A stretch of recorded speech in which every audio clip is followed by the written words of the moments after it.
Resentments. How do we know when we're resenting someone? What does that look like? Well, you've probably been on the receiving end of someone blowing up at you, right? At some point in your life. A parent, a friend, coworker, someone just kind of comes out with, and they kind of dump. And you're like, whoa, where did this come from? That is a resentment.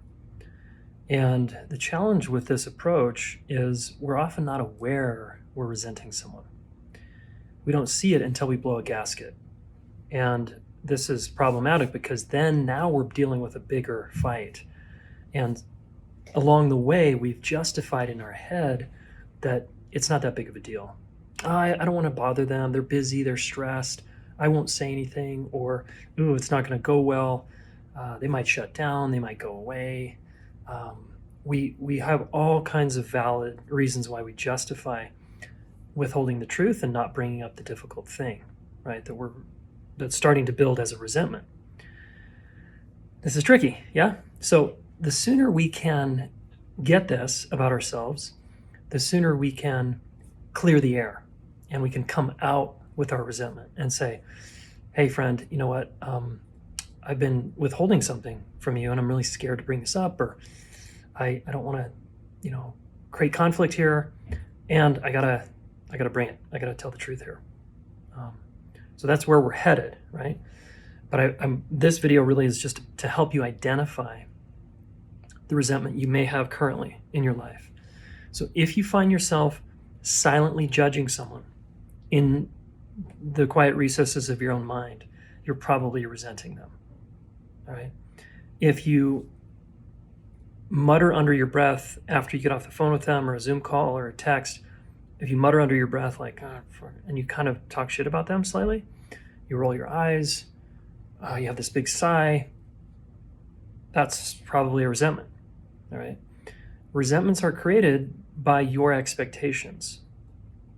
You're expecting them to live more like you, maybe by your values, or wanting to do things the way you do them, and because they're not measuring up, you're going to resent them.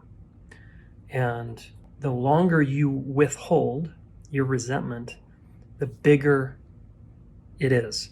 You're basically creating a bigger conflict. So I want to encourage you, as soon as possible, as soon as you can become aware, you've got to come out with that resentment. Speak up, speak truth. Tell them, hey, I've been withholding. I'm scared to tell you this. I like to lead with vulnerability, but do what you want to do. But I'm suggesting that that's going to go way better than you continuing to harbor the resentment. And if you're really worried about their reaction and you're just like, no way, man, it's going to go so bad. They're going to lose it. They're going to freak out. You have to investigate what you're afraid of. What are you most afraid of here?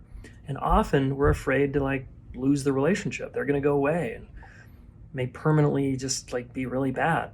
Well, is that a good enough reason for you to continue to not be yourself, to not express your truth? I don't think so, but you might think so.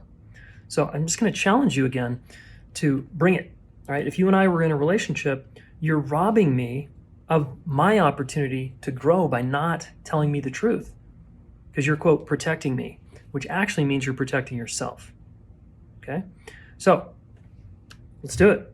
You got all weekend, okay? Report back Monday. Are you going to bring this difficult subject, or the little withhold, could be a tiny guy, could be a huge kind of thing that you've put off for years, whatever. Get clear first if you're willing to play the game here and challenge yourself and go, okay, challenge accepted, Jason. I'm going to do this, all right? So anyone who's accepting my challenge, just type in the comments, challenge accepted. And then it would be great if you would report back, okay? Awesome. Talk soon.